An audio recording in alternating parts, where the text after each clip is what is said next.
भारत की प्राचीन भूमि बिहार, जो ज्ञान और अध्यात्म की जननी रही है, अपने आंचल में अनगिनत इतिहास समेटे हुए है। इसी भूमि पर स्थित है पावापुरी, जिसे पापापुरी, पापों को हरने वाली नगरी भी कहा जाता है। यहाँ का जल मंदिर केवल ईंट, पत्थर और संगमरमर का ढांचा नहीं है, बल्कि यह जैन धर्म के करोड़ों अनुयायियों की अटूट श्रद्धा का केंद्र बिंदु है। जब आप पहली बार पावापुरी की सीमा में प्रवेश करते हैं, तो हवाओं में एक अजीब सी शांति और शुद्धि महसूस होती है। दूर तक फैली 84 एकड़ की विशाल झील और उसके ठीक मध्य में एक श्वेत हंस की तरह तैरता हुआ संगमरमर का मंदिर आंखों को जो सुकून देता है, उसे शब्दों में बांधना कठिन है। यह मंदिर जैन धर्म के 24वें तीर्थंकर भगवान महावीर के निर्वाण मोक्ष का साक्षी है। यहाँ की लहरें आज भी अहिंसा, सत्य और अपरिग्रह के उन महान संदेशों को प्रतिध्वनित करती हैं, जिन्होंने सदियों पहले मानवता को एक नई दिशा दी थी। इस विस्तृत कहानी को समझने के लिए हमें आज से लगभग 2500 साल पहले के उस समय में जाना होगा, जब मगध की धरती पर वैशाली के राजकुमार वर्धमान ने सत्य की खोज में राजसी सुखों का त्याग कर दिया था। 12 वर्षों की कठिन तपस्या के बाद कैवल्य ज्ञान प्राप्त कर वे महावीर बने और फिर अगले 30 वर्षों तक उन्होंने समाज में फैले अंधविश्वास, हिंसा और विषमता को मिटाने के लिए अथक भ्रमण किया। अपने जीवन के अंतिम पड़ाव पर 72 वर्ष की आयु में भगवान महावीर का आगमन पावापुरी, तत्कालीन पापापुरी में हुआ। उस समय पावापुरी मल महाजनपद की राजधानी हुआ करती थी और यहाँ के राजा हस्तिपाल थे। जैन ग्रंथों के अनुसार भगवान महावीर ने पावापुरी पहुंचकर वहां के सहस्राम्रवन, हजारों आम के पेड़ों वाला उपवन में अपना पड़ाव डाला। उन्हें आभास हो चुका था कि अब उनके पार्थिव शरीर के त्याग का समय निकट है। कार्तिक मास की कृष्ण पक्ष की वह अमावस्या थी। पूरी रात भगवान महावीर अंतिम उपदेश देते रहे। उनके इस प्रवचन को उत्तराध्ययन सूत्र के रूप में संकलित किया गया है। हजारों की संख्या में गंधर्व, मुनि और सामान्य श्रावक उनकी वाणी को मंत्रमुग्ध होकर सुन रहे थे। जैसे ही भोर की पहली किरण फूटने वाली थी, भगवान महावीर पद्मासन की मुद्रा में स्थित हुए और उन्होंने योग निरोध कर सिद्धपद मोक्ष प्राप्त किया। उस क्षण वह महान ज्योति सदा के लिए परमात्मा में विलीन हो गई। अंधेरी अमावस्या की वह रात, जिसे पूरी दुनिया दीपावली के रूप में जानती है, जैन परंपरा में निर्वाणोत्सव बन गई। कहा जाता है कि जब महावीर की दिव्य ज्योति शांत हुई, तो वहां उपस्थित राजाओं और लोगों ने कहा, यद्यपि भाव प्रकाश ज्ञान बुझ गया है, हम द्रव्य प्रकाश दीपक जलाकर इस रात को आलोकित करेंगे। यहीं से जैन धर्म में दीपावली की परंपरा शुरू हुई। जल मंदिर जिस झील के बीच स्थित है, उसके निर्माण की कहानी श्रद्धा और भक्ति का एक अद्भुत उदाहरण है। लोककथाओं और धार्मिक मान्यताओं के अनुसार जब भगवान महावीर का निर्वाण हुआ, तो उनके अंतिम संस्कार के समय उपस्थित जनसैलाब की आंखों में आंसू थे, लेकिन हृदय में उनके प्रति अगाध श्रद्धा थी। भगवान के शरीर के संस्कार के बाद भक्तों में वहां की भस्म और मिट्टी को प्रसाद स्वरूप अपने पास रखने की होड़ मच गई। लोग उस स्थान की मिट्टी को इतना पवित्र मानते थे कि हजारों लाखों लोगों ने मुट्ठी भर भरकर वहां से मिट्टी उठा ली। देखते ही देखते श्रद्धा के उस आवेग ने जमीन में एक बहुत बड़ा गड्ढा कर दिया। धीरे धीरे समय बीतने के साथ वर्षा जल और प्राकृतिक स्रोतों से वह गहरा गड्ढा एक विशाल सरोवर में बदल गया। आज वही सरोवर पावापुरी झील के नाम से जाना जाता है, जो कमल के फूलों से लदी रहती है। ये सरोवर इस बात का प्रतीक है कि किसी महापुरुष के प्रति जनमानस की श्रद्धा भूगोल तक बदल सकती है। पावापुरी का जल मंदिर भारतीय मंदिर स्थापत्य कला का एक अनुपम उदाहरण है। झील के नीले जल और चारों ओर फैले हरियाली के बीच सफेद संगमरमर से निर्मित यह मंदिर ऐसा प्रतीत होता है जैसे जल की सतह पर एक अलौकिक श्वेत कमल खिला हो। मंदिर की मुख्य संरचना विमान शैली में बनी है। इसका शिखर अत्यंत कलात्मक है, जो दूर से ही श्रद्धालुओं को अपनी ओर आकर्षित करता है। मंदिर के चारों ओर की दीवारों पर सूक्ष्म नक्काशी की गई है, जो प्राचीन भारतीय शिल्प कौशल की याद दिलाती है। इस मंदिर की सबसे बड़ी विशेषता इसकी शीतलता है। भीषण गर्मी के दिनों में भी, जब बाहर का तापमान अधिक होता है, झील के पानी से छूकर आने वाली हवाएं और संगमरमर का स्पर्श मंदिर के भीतर एक नैसर्गिक वातानुकूलन नेचुरल एसी का अनुभव कराता है। झील के किनारे से मुख्य मंदिर तक पहुंचने के लिए लगभग 600 फीट लंबा एक पत्थर का पुल बनाया गया है। यह पुल केवल एक रास्ता नहीं है, बल्कि जैन दर्शन में इसका गहरा आध्यात्मिक अर्थ है।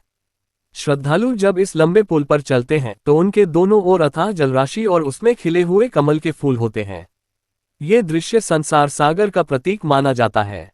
जैन दर्शन के अनुसार जिस प्रकार यह पुल व्यक्ति को किनारे सांसारिक जीवन से उठाकर मध्य में स्थित मंदिर ईश्वर मोक्ष तक ले जाता है, ठीक उसी प्रकार धर्म और सत्य का मार्ग मनुष्य को जन्म मरण के चक्र से पार उतार देता है। पुल पर चलते समय भक्त अक्सर मौन रहते हैं ताकि वे उस शांति को आत्मसात कर सके जो भगवान महावीर के जीवन का सार थी। पुल पार करने के बाद जैसे ही आप मंदिर की मुख्य देहरी को लांघ कर भीतर प्रवेश करते हैं, आपकी दृष्टि सीधे गर्भगृह पर पड़ती है। यहाँ किसी विशाल मूर्ति के स्थान पर प्राचीन चरण पादुका स्थापित है। ये पदचिह्न भगवान महावीर के उस अंतिम क्षण की स्मृति है जब उन्होंने इस धरा को छोड़कर निर्वाण प्राप्त किया था। इन चरण पादुकाओं को अत्यंत श्रद्धा के साथ पूजा जाता है। भक्त यहाँ आकर अपना मस्तक झुकाते हैं और नमोकार मंत्र का जाप करते हैं। मंदिर के भीतर एक अखंड ज्योति प्रज्वलित रहती है, जो इस बात का प्रतीक है कि भले ही भगवान महावीर का भौतिक शरीर अब हमारे बीच नहीं है, लेकिन उनके द्वारा दिखाया गया सत्य और अहिंसा का मार्ग आज भी मानवता को आलोकित कर रहा है। मंदिर जिस झील के बीच स्थित है उसे पद्म सरोवर भी कहा जाता है। 84 एकड़ में फैली इस झील की अपनी एक अलग महिमा है। लाल और सफेद कमल, यहाँ साल के अधिकांश समय हजारों की संख्या में कमल के फूल खिले रहते हैं।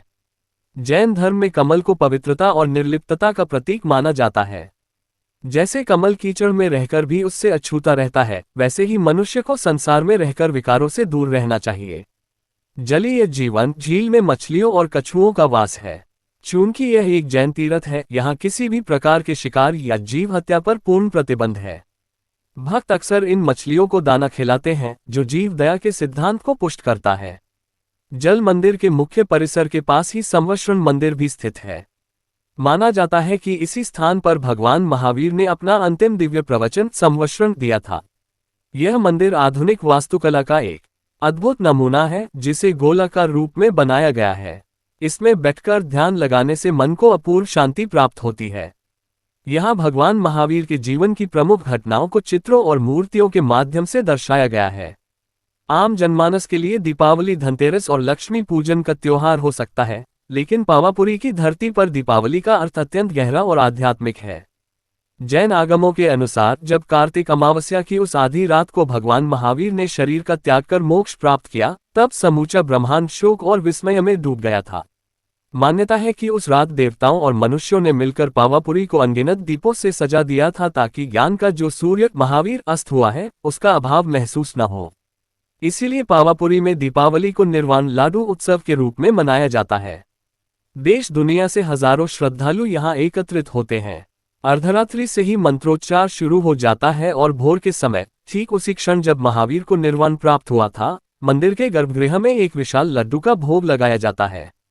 ये लड्डू मिठास और पूर्णता का प्रतीक है, जो जीवन के अंतिम लक्ष्य मोक्ष को दर्शाता है। जल मंदिर के दर्शन तब तक अधूरे माने जाते हैं जब तक आप इसके आसपास के अन्य आध्यात्मिक केंद्रों को न देख लें।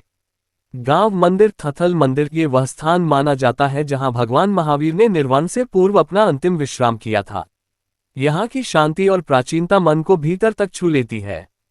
दिगंबर और श्वेतांबर कोठियां, पावापुरी में जैन धर्म की दोनों प्रमुख शाखाओं दिगंबर और श्वेतांबर के सुंदर मंदिर और धर्मशालाएं हैं, जो ये दर्शाती है कि मतभेद चाहे जो भी हो, केंद्र में भगवान महावीर का दर्शन ही सर्वोपरि है। आज के अशांत युग में पावापुरी केवल एक धार्मिक स्थल नहीं, बल्कि शांति का एक ग्लोबल टावर ऑफ पीस है। यहाँ का वातावरण हमें सिखाता है कि जियो और जीने दो, लिव एंड लेट लिव केवल एक नारा नहीं, बल्कि जीवन जीने की कला है। मंदिर के चारों ओर का शांत जल इस बात का प्रतीक है कि यदि हमारा मन स्थिर और शीतल हो, तो हम संसार की बड़ी से बड़ी मुश्किलों को भी पार कर सकते हैं।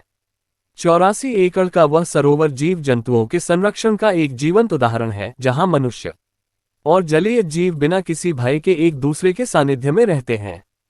पावापुरी का जल मंदिर इतिहास, वास्तुकला और आध्यात्मिकता की एक ऐसी त्रिवेणी है जो हर आगंतुक को कुछ न कुछ देकर भेजती है। कोई यहाँ इसकी स्थापत्य कला को देखने आता है तो कोई मोक्ष की कामना लेकर, लेकिन जब भक्त उस 600 फीट लंबे पुल से वापस लौटता है तो उसके भीतर एक अलग तरह का मौन और करुणा जन्म ले चुकी होती है। सफेद संगमरमर की वह भव्यता और पानी में हिलते कमल के फूल हमें याद दिलाते हैं कि जीवन नश्वर है, लेकिन सत्य और अहिंसा के पदचिह्न शाश्वत हैं। पावापुरी की यात्रा वास्तव में बाहर की यात्रा से कहीं अधिक अपने भीतर की यात्रा है। भगवान महावीर के निर्वाण की यह भूमि आज भी पुकार पुकार कर कह रही है कि शांति शस्त्रों में नहीं, बल्कि शास्त्र और संयम में निहित है। इस प्रकार पावापुरी का जल मंदिर अपनी 2500 वर्षों से अधिक पुरानी विरासत को समेटे हुए आज भी मानवता के लिए एक प्रकाश स्तंभ बना हुआ है। ये वह स्थान है जहां पहुंचकर हर कोलाहल थम जाता है और केवल आत्मा का स्वर सुनाई देता है। अगर आपको यह वीडियो अच्छा लगा हो तो लाइक और सब्सक्राइब करें और अपने दोस्तों को शेयर करते हुए एक अच्छा सा कमेंट भी अवश्य करें। धन्यवाद।